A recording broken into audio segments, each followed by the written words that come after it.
지금 현재 윤석열 대통령의 김계리 변호사 충격 폭로가 터졌으며 전과사범 이재명 한바탕 난리가 났습니다.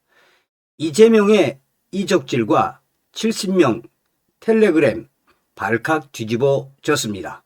정성산TV 좋아요, 구독, 알림은 큰 힘이 되겠습니다. 김계리 변호사 페이스북. 문재인 정권은 국정원의 대공수사권을 없앴다.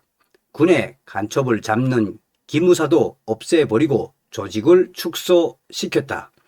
윤석열 정부는 국정원의 대공수사권의 회복이 쉽지 않자 대공수사권이 넘어가기 전 대대적인 간첩 수사에 박차를 가해 민주노총 간첩단, 청주 간첩단, 제주 간첩단, 창원 간첩단의 조직 중 일부를 검거하였고 검거되지 않은 간첩 새끼들은 아직 어마어마하다.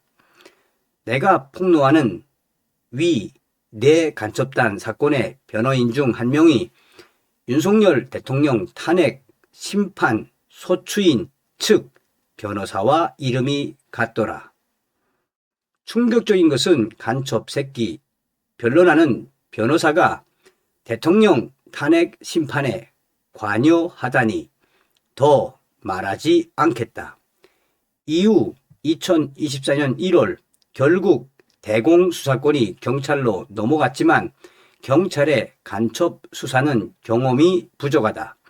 내가 페북에 포스팅도 여러 번 했지만 군의 휴민트 정보 유출, 방위산업 기밀 유출, 지금도 군에서의 이적 행위는 어디선가 일어나고 있다. 아주 많이. 그런데 이재명 정부는 방첩사의 폐지를 예정하고 있다.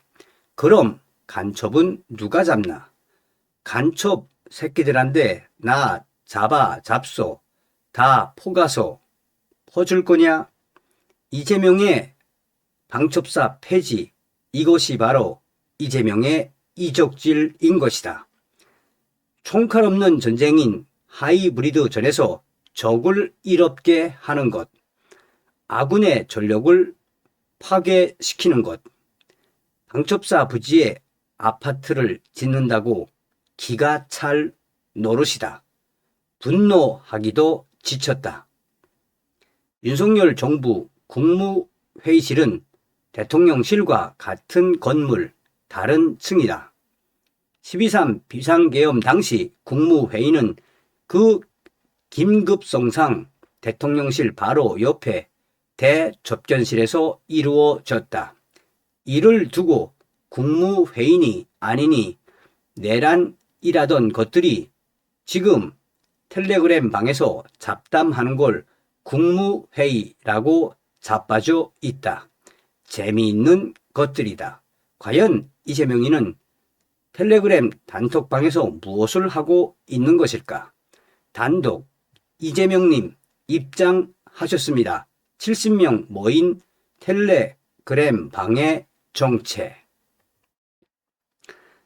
이재명이 최근 장관, 청장 등 국무회의 참석자들을 대상으로 실시간 텔레그램 단체 대화방을 개설해 사실상 24시간 온라인 국무회의 체제를 운영하고 있는 것으로 확인됐습니다. 해당 방 참석자는 이재명을 비롯해 대통령실, 보좌진, 장관, 청장 등 70명이 넘습니다. 해당 방 이름은 국무회의 확대입니다. 하지만 국무위원들 사이에서는 대통령의 질문과 업무 지시에 대한 피드백이 바로바로 판별돼 일 잘하는 사람 판별방으로 불리기도 한다는 후문입니다. 최근 국무회의에서 이재명이 총장들은 왜 안 들어오나 다 들어오라고 해라 라고 전격 지시하면서 총장들도 국무회의에 참석하게 됐습니다. 그로부터 며칠 뒤 강원식 비서실장이 텔레그램 방을 만들고 장관과 총장 등 70여 명을 순차적으로 초대하기 시작했습니다. 최근 부처 간 조율이 필요한 복합적인 사안이 많아짐에 따라 모든 장관과 청장이 참여하는 통로에서 즉각적인 협업을 유도하려는 취지로 풀이됩니다. 멤버가 한 명씩 들어오면서 종일 울려대던 단톡방이 잠시 잠잠해진 저녁 9시께 이재명이 마지막 멤버로 입장하며 반갑습니다, 여러분이라는 메시지를 남겼다고 합니다. 그때부터 밤낮을 가리지 않는 실시간 국무회의의 막이 올랐습니다. 단톡방 분위기는 파격적입니다. 새벽 2시, 6시에도 울리는 이 방에서는 이재명이 궁금한 점을 묻거나 기사 링크를 공유하면 국무위원들이 실시간으로 답변합니다. 특히 부처 간 의견이 있는 사안에 대해서는 장관들끼리 그게 아닙니다, 이렇게 보셔야 합니다 라며 작은 설전을 벌이기도 했습니다. 한 정부 관계자는 대통령이 직접 질문하고 장관들이 답변하는데도 서로 눈치를 보는 분위기도 없이 상당히 역동적이라며 대통령께서 자유롭게 의견 개진을 유도해 주시기 때문인 것 같다고 귀띔했습니다. 특히 최근 법적 해석이 필요한 국정 현안들이 주요 논쟁 대상으로 떠오르면서 법제처장의 발언과 역할이 해당 방에서 두드러지고 있다고 했습니다. 장관들 사이에서 해석 차이가 발생할 경우 법제처장이 등판해 법률적 근거를 바탕으로 논의 기준을 잡으며 의사 결정을 지원하는 식입니다. 다른 정부 부처 관계자는 이 방에 들어가 있으면 대통령께서 이재명 정부의 국무위원에게 요구하는 일의 자세가 무엇인지 확실하게 느끼게 된다라고 말했습니다. 최근 국무회의는 오전 10시에 시작해 오후 1시까지 이어지는 강행군이 보통이 돼버렸습니다. 회의가 끝난 뒤 이재명은 점심 약속 없는 분들은 식사하고 가시라 라고 권해도 시간에 쫓기는 장관, 청장들 사정상 다음 업무를 위해 바쁘게 자리를 뜨는 게 보통이라는 후문입니다. 이 기사의 댓글에도 대한민국 대통령이 메신저를 한다고, 텔레그램을 쓴다고, 비밀이 해외로 줄줄 새겠네, 업무가 잘 되기도 하겠다, 아예 텔레그램식 공산당 정치를 하고 있는 이재명, 그게 지금 잘한다고 하는 것이냐, 식사하고 가라고 한다고 해서 이 식사를 하겠느냐, 공무원들이 얼마나 열을 받았겠느냐, 쇼를 해라 이재명, 쇼를. 텔레그램 N번방을 만들려고 하네, 왜 텔레그램을 쓰지?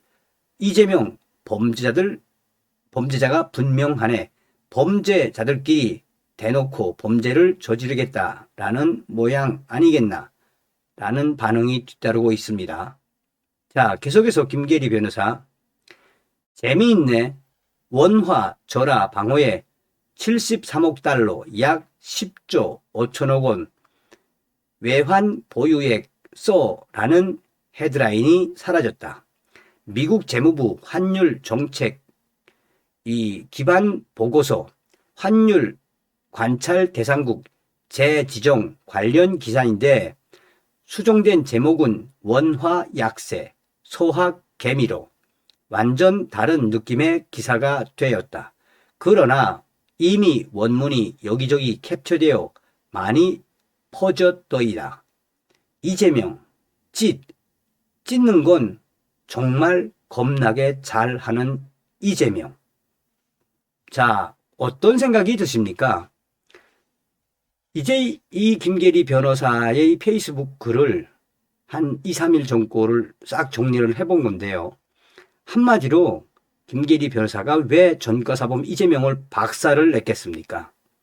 우리는 끝까지 윤석열 대통령을 기다려야 하며 김계리 변호사 같은 분들을 계속 격려하고 응원을 해드려야 합니다. 여러분들께서도 페이스북에 들어가셔서 김계리 변호사의 계정에 응원글을 남겨주시고 또한 이 송원도 좀 해주시면 고맙겠습니다. 다음 시간에 뵙겠습니다. 멸공.